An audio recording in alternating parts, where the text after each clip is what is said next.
Okay, so far in our account of Sartre's philosophy, we've really been focusing on our relationship to the world.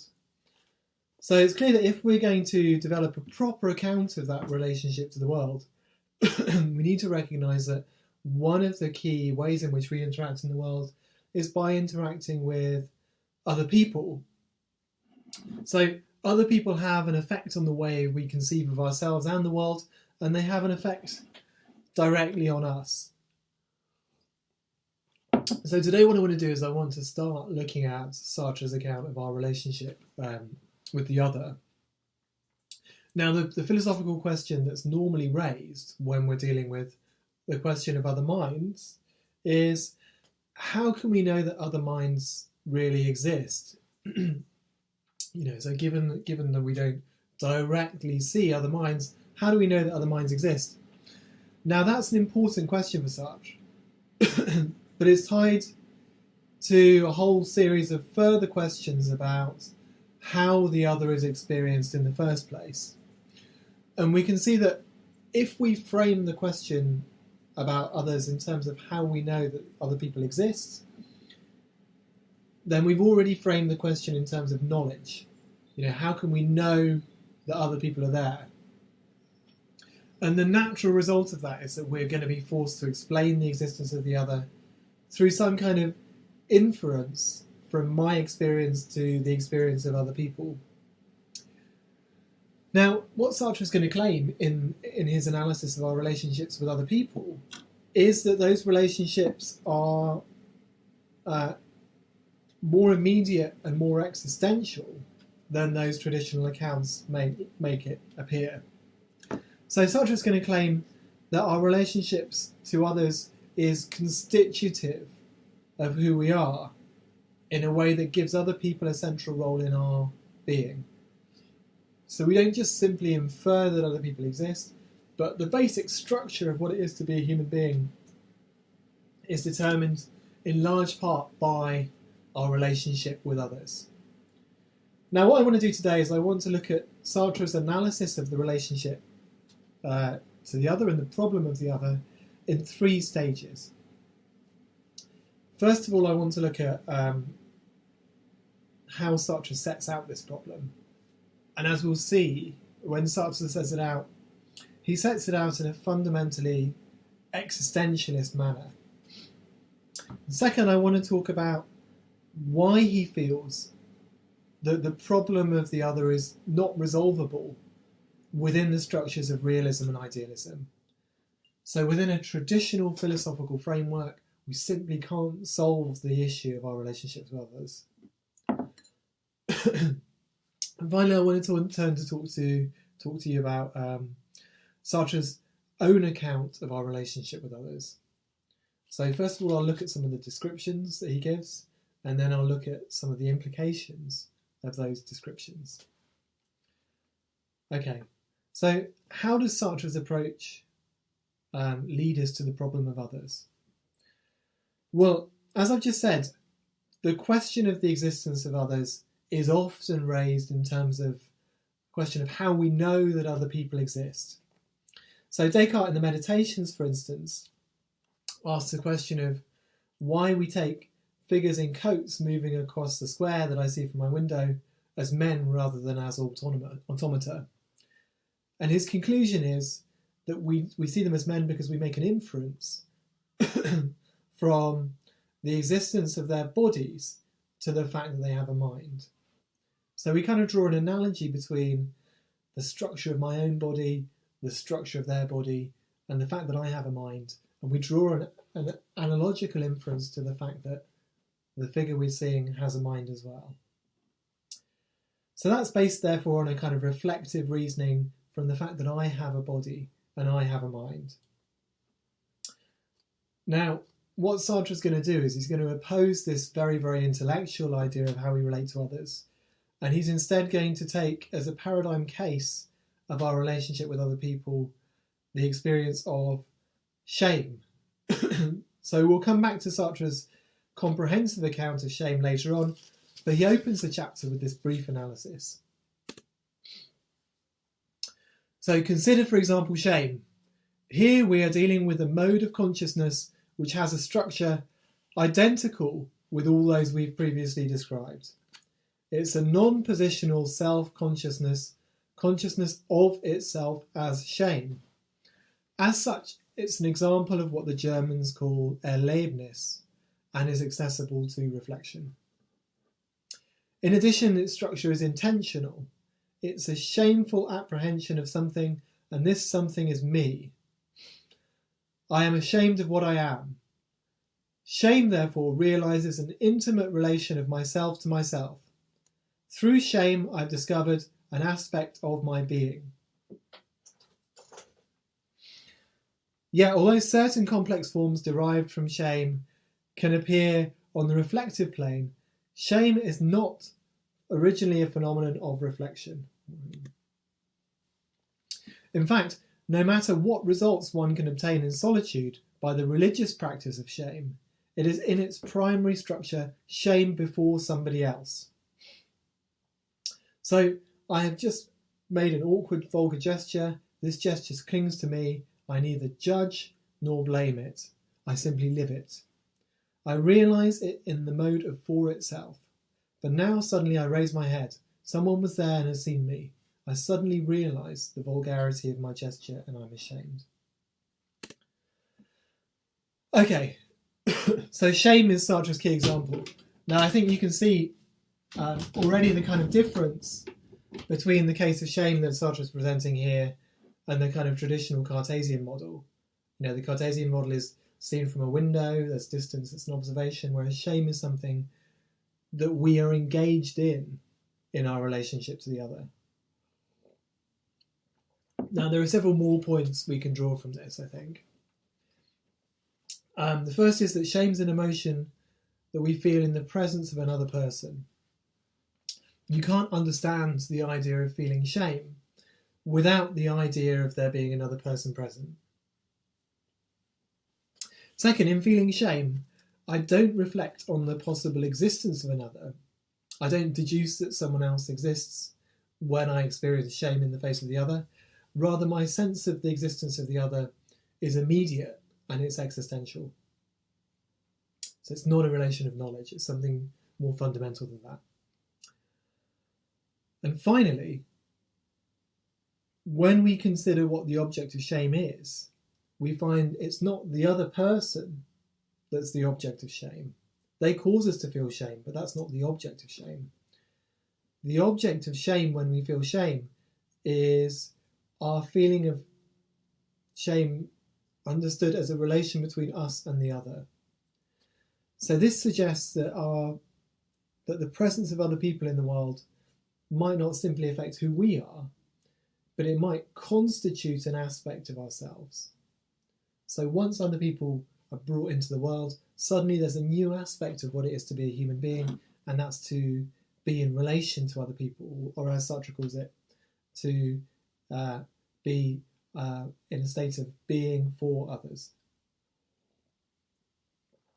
Now, before looking at the two solutions in depth to this, I think it's worth going through Sartre's criticisms of realism and idealism.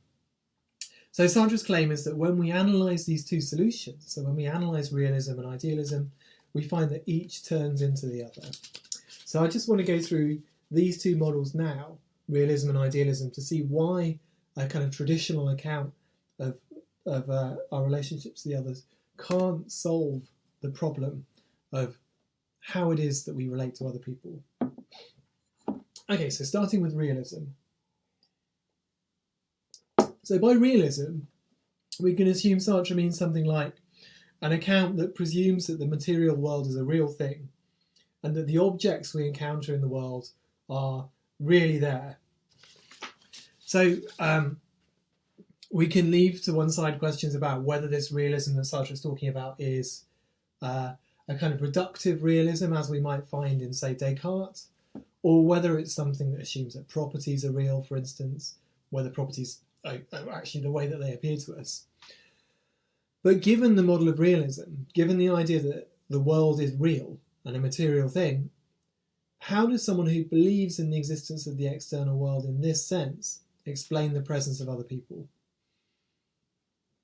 Well, essentially what we're going to have to do is we're going to have to make an inference from our natures as embodied thinking beings to the existence of the others as also embodied thinking beings.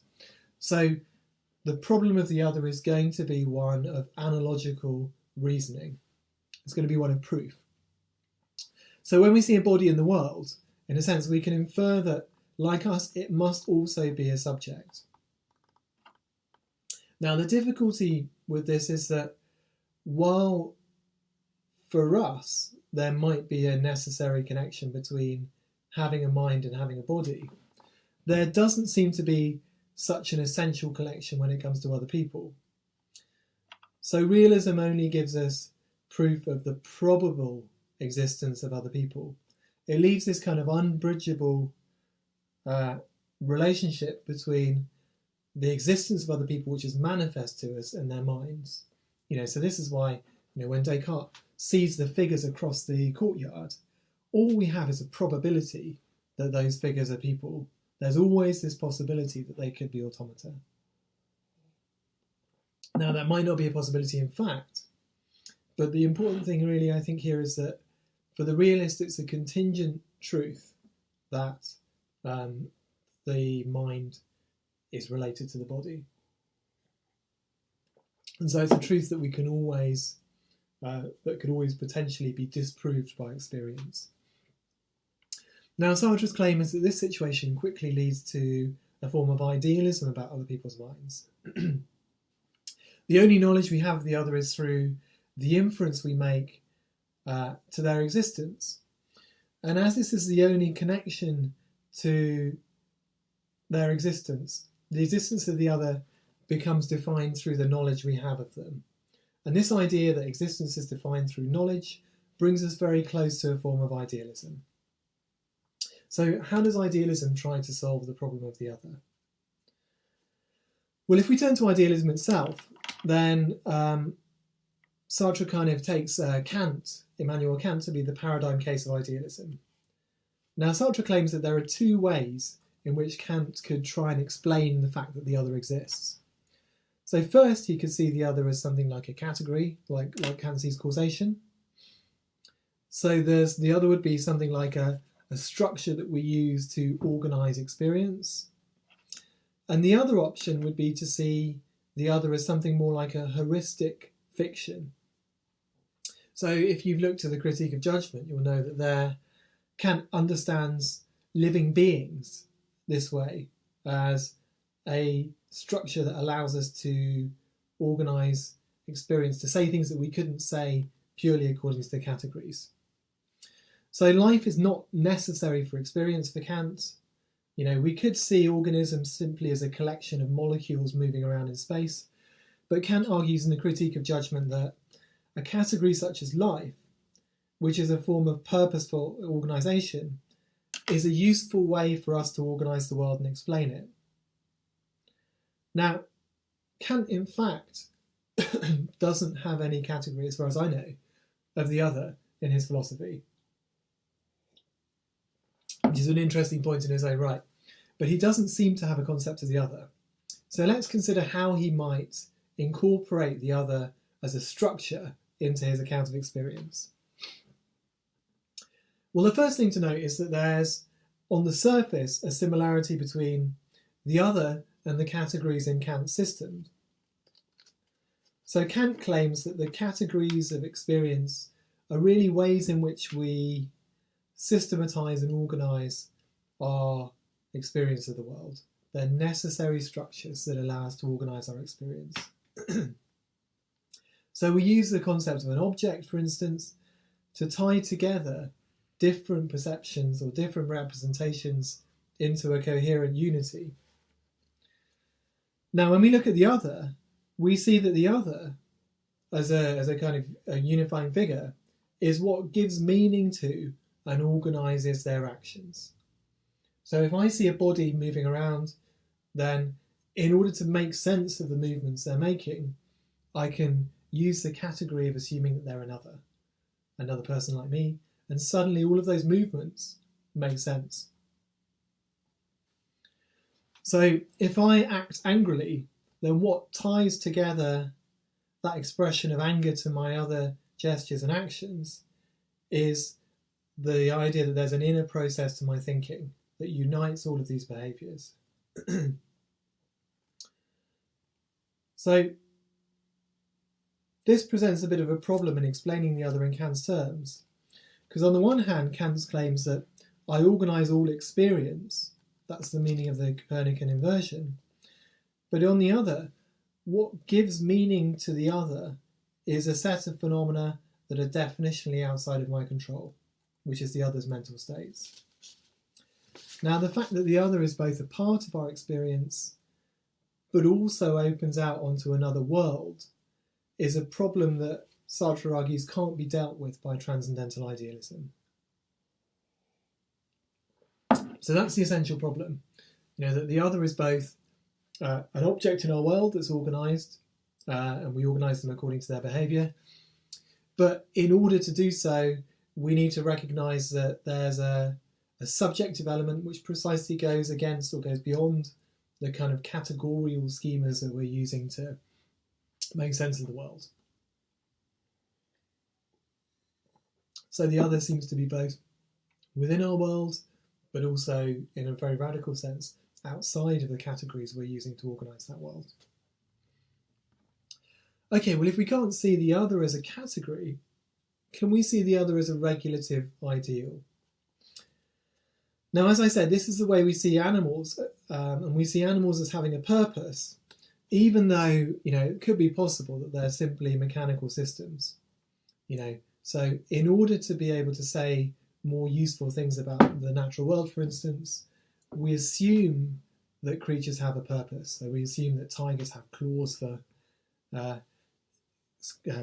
catching gazelles, etc., etc. And by bringing in the language of purposiveness, we're able to make sense of the world in a way that goes beyond what's given to us by the categories. Now that looks more palatable, but Sartre notes it's also susceptible to contradictions. So when I look at the other, I see him or her as the kind of a locus, a central point that explains a set of behaviours that I find in their bodies. Now, in doing so, what I'm doing is I'm taking them as the object of my inquiry. But if I'm going to explain their behaviours, in order to give meaning to their actions, I need to recognise them as a subject, who in turn sees me as an object. It's only by seeing them as subjectively relating to me as a part of their world that I can explain them as an object who is another subjective being. So, in effect, we're kind of constantly caught with this contradiction where explaining the other as a subject requires seeing them as an object, but in order to tie together their behaviours, I need to see them as a subject who in turn sees me as an object. So there's a kind of paradoxical nature of the relation with others that means that we can't reduce them to a set of heuristic fictions like life. So the other seems to escape from being an object of my constitution of the world, and in fact, the fact that we can see the other as real is something that simply falls outside of transcendental idealism. Now, in order to avoid the difficulty of solipsism that threatens transcendental realism, essentially it falls back into realism, either by assuming by common sense that other people exist, or by relying on very complex metaphysics, much like the ones we find in Leibniz, in order to explain the interrelation between our representations and those of others. Now, the difficulties that underlying both approaches for Sartre is the fact that under realism and idealism, the other appears in my world as an image. So as such, there's an insoluble problem of relating the image to the individual themselves. Now, Sartre claims that at root, traditional solutions to this problem rely on the introduction of a third term to relate me and the other to each other. And that third term is God. So it's only really by implicitly presupposing the idea as God, as a being who creates both of us and therefore has a real ontological relation to both of us, that we can explain the other on these traditional models. Now, such an approach raises as many questions as it solves, most notably the question of how God relates to us once we've been created. But I'll leave those issues to one side for now, because I want to move on for the rest of the lecture to instead talk about Sartre's more positive theory of our relationship to the other. Now, I think this account really rests on two examples. And the first of these is his account of the other as an object. This is the example of seeing someone in a park. And the second is the example of the other as a subject. And that's an expanded version of the account of shame that we looked at the beginning of this lecture. So let's start with the example of the man in the park. Now, Sartre's example here is of sitting in a park while a man walks by. And his question is, what do I mean when I assert that this object, this man walking by, is a man? Well, the most important thing to note is that the way in which a human being relates to their environment is very, very different from the way in which other objects relate to them. So, relations between objects are essentially spatial. If I think of this coffee cup, then this coffee cup is on my desk. So, and the furniture is within this cabin. So, Sartre's description of the way things relate to each other is essentially what he calls additive. So that is, if I remove this coffee cup from the room, it wouldn't alter any of the other relations between objects. There'd simply be one less object in the room.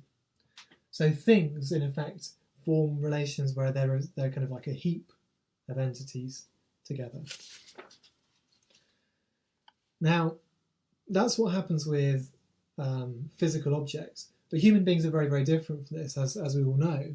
Human beings don't simply exist in the world, but they also have projects, and they see the world as full of things that can be used for their fundamental purposes.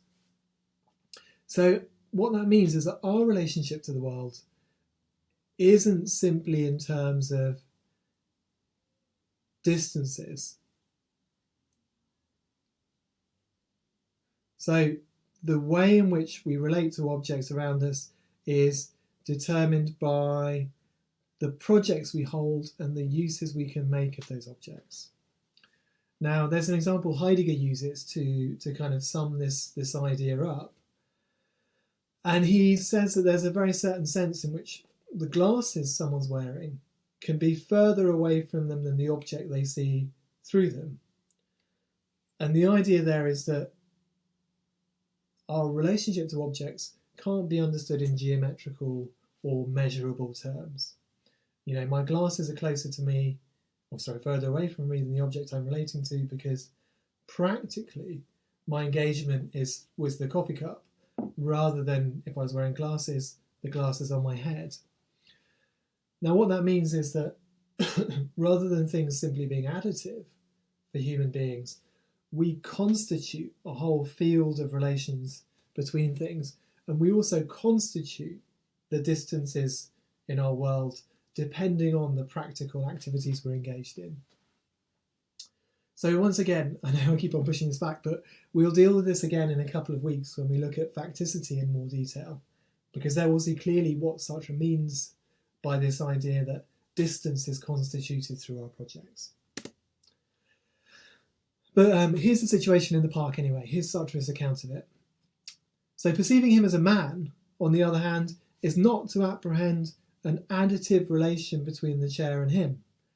It is to register an organisation without distance of the things in my universe around that privileged object. To be sure, the lawn remains 2 yards and 20 inches away from him, and it is also as a lawn bound to him in a relation which at once transcends distance and contains it. But it's also as a lawn bound to him and in a relation which both transcends distance and contains it. instead of the two terms of the distance being indifferent, interchangeable, and in a reciprocal relation, the distance is unfolded, starting from the man whom I see and extending up to the lawn as a synthetic upsurge of a univocal relation.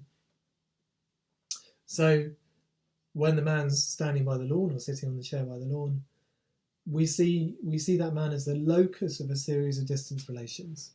So if you put two objects next to each other, if I hold this coffee cup up, it's 8 inches above the desk and the desk is 8 inches below the coffee cup.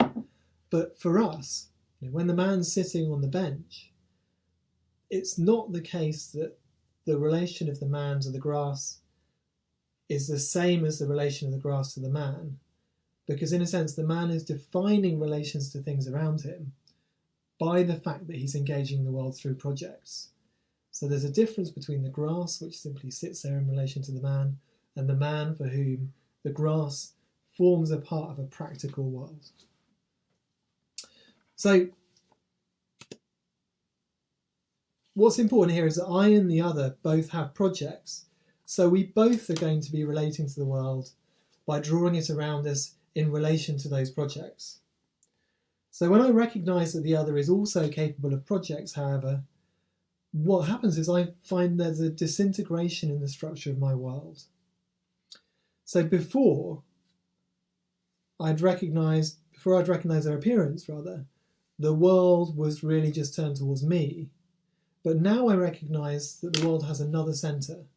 So it's not just me unfurling distances into the world, but the other is doing the same thing. Now, more than this, the position of the other is one that I don't know. That is, I don't know what it would be like to view the world from the location and from the projects of the other.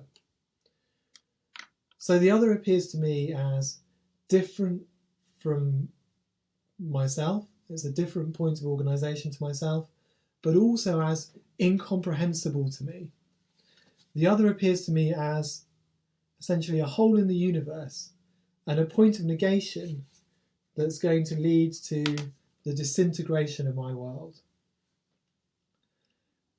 Now, the first aspect of the other that Sartre brings up is that this other is an object for us. That is, we see the other. In the process of viewing the other, however, Sartre notes that we also become aware that we ourselves can be an object for the other. And that's the second aspect of the other as subject.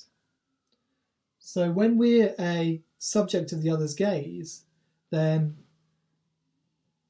we're subject to what Sartre calls the look. Now, he doesn't mean by the look anything about the actual visual perception of us by the other. So if we become aware of the other's eyes, then we're no longer related to them as an object, but instead they become objectified by our gaze. So the look isn't an objective structure in those terms. By the look, what Sartre means is the feeling of being watched. So that could come from another person actually being present. It could come from the sound of footsteps behind us. And in another of Sartre's examples, he talks about the feeling of a soldier who has a sense of being watched from a farmhouse on the hill, regardless of whether an enemy soldier is actually looking out of the window at that moment. Now, the key example that Sartre uses is the feeling of shame.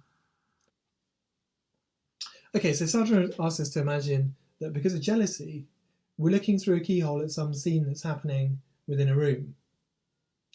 Now, at first, our relationship to the scene is going to be one of absorption. We're lost in the world and we're only aware of the scene itself.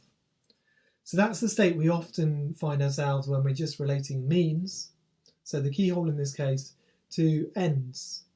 So when we discover what we want to discover rather on the other side of the door. So we're just purely absorbed in this act of watching. Now let's suppose I hear footsteps in the hallway. Now what happens now is that I immediately become aware that I'm an object for another person who can see me, and hence I become aware of my situation, crouched in front of the keyhole, and I have a feeling of shame. Now, as I said at the outset of this lecture, Sartre's claim is that shame is an awareness of myself through the other, but it's a very complex form of awareness. On the one hand, rather than seeing myself as a subject, I see myself as an object in the other's world.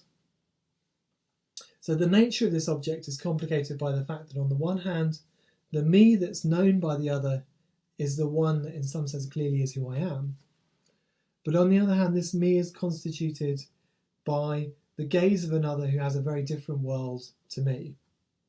So I can't be sure what the other takes me to be, but I still know that it's me that's being looked at by the other. So the look constitutes an aspect of who I am that's both truly a part of me, because I am who I am, but at the same time transcends me and is beyond both my control and my knowledge. Now, Sartre describes the situation of being, in this kind of complex relationship to oneself as being one of transcendence transcended. So we're transcendence, but in our relationship to the other, that transcendence is transcended by the other, and we're constituted as a being in the other world. So rather than being something that's more than objects, I in a sense become myself an object for other people. Now similarly, as I talked about earlier, I normally unfurl distances towards the world around me. But here, the distances that I unfold towards the world become fixed by the other. So before I felt the presence of the other, my distances, so the distance between me and the keyhole and the scene in the room, were determined by my projects. And it was me who constituted these different relations around me. But now I'm subject to the look of the other. These distances become subject to his projects. Now that doesn't mean that I cease to unfold distances, but rather me and the keyhole and the situation in the room beyond all become a part of a scene for the other's vision. So while I'm still relating to the world by unfolding distances in terms of projects, I have to also understand that the sets of relations to things around me are being comprehended in terms of an analysis of distance that is completely outside of my control. Okay. So I want to just give a quick summary of some of the key features of Sartre's account of the look. And this comes from some of the features that Sebastian Gardner highlights in his study of being and nothingness, which is really good on the question of the other. Okay, so the first point is that our relationship to the other is immediate. So the other in the example of shame isn't given to me across a distance, but rather the other is present to me directly. So they're not like a body that I see in objective space over there.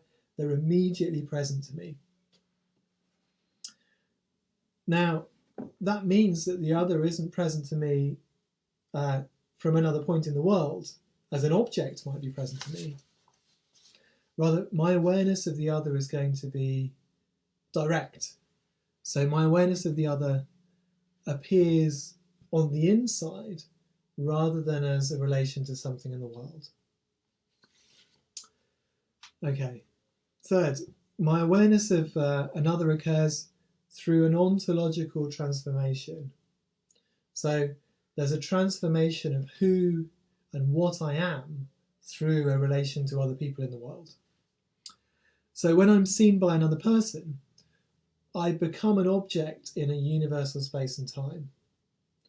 I become also an individual with a particular nature and an appearance to the other. So the other constitutes my notion, my being as a being for others. So it introduces a whole new way in which I exist. Fourth, the upsurge of the other into the world is fundamentally negative for Sartre. So what it does is it destabilizes my own relationship to the world. Before It was me who constituted the world and the distances in it through my own projects. But now suddenly those distances have to be understood as under threat from the other's own projects. Now, a consequence of this is that, as opposed to the realist and the idealist readings of the relationship to the world, our relationship to the other for Sartre isn't mediated through the body. It's an immediate relationship that constitutes distance rather than one that occurs through fields of distance. As such, it doesn't have the difficulties that we find in the previous models. There's no sense in which we're trying to make an inference from facts in the world to another conscious being. Rather, in an experience like shame, the other is directly and immediately present to us. Okay. So what are we going to conclude from Sartre's account of the other? Well, his essential claim is that traditional philosophical views of the other rest on a confusion between two positions. The reason why we resort to an analogy is that we believe that we lack an epistemic relationship to the other. So we don't know that the other exists. In reality, the reason why we feel we lack an epistemic relation with the other is because there's a fundamentally negative ontological relationship to the other. We experience the other as an absence within the world. As such, while they're not an object in the world that we can know, we're nonetheless certain that they exist. And that's the confusion that the kind of epistemological proof makes. It assumes that we don't know the other, whereas the other, in fact, is known, but is known as an ontological absence within the world. So the proof for the other's existence, therefore, is discovered internally, within my own being, and through the emergence of my being for others, rather than through a direct relation in space to other people. So the question, therefore, I think that I want to finish with really is, does Sartre really solve the problem of the other? So what happens, for instance, if we're mistaken about the creaking of the floorboards in the hall, or if the soldiers have already vacated the farmhouse at the top of the hill? Well, Sartre's claim is going to be that the presence of the other isn't a factual presence of an actual other at this moment. So when a friend of mine is absent, I experience that absence precisely because that friend is still present in my consciousness, despite the distance that separates us. So my friend's absence, in that sense, is the cause of my notion of distance. And this underlies the fact, once again, that the internal ontological relation to the other isn't a worldly one. Even if this other isn't looking at me, I'm still capable of being seen. So that means that the fact of the presence of the other for Sartre has a very unusual status. It's what he calls a contingent necessity. Now, we saw last week everything is contingent for Sartre. And that's what leads to the failure of being itself being able to properly ground itself. Nonetheless, just as being in itself is necessary for consciousness, since consciousness needs something to relate to, the other is necessary for us to have the form of consciousness that we have. Okay, so that's it about the kind of the theoretical structures of Sartre's account of the other. What we're going to do next week is we're going to move beyond this kind of theoretical way of reading relations with others, and we're going to talk about some of the concrete relations with other people. And the key text for this is going to be Sartre's Huis Clos, which is an analysis of three people in hell, where, as Sartre notes, hell is other people, since each of them is unable to form a properly reciprocal relationship with either of the others. So we'll look at that, and I'll also bring in some of the themes from Sartre's chapter in Being and Nothingness itself, concrete relations with others. Okay, thanks a lot.